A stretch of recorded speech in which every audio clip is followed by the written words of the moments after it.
আহ্বান আলোর পথে।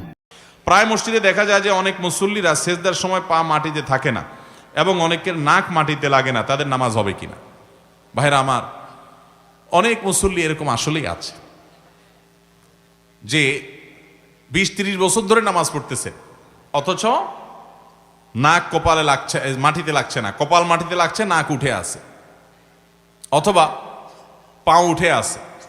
নবী করিম সাল্লাল্লাহু আলাইহি সাল্লাম বলেছেন, উমিরতু আন আসজুদা আলা সাবআতি আযমিন, আমাকে 7টি অঙ্গের উপরে সিজদা করতে নির্দেশ করা হয়েছে।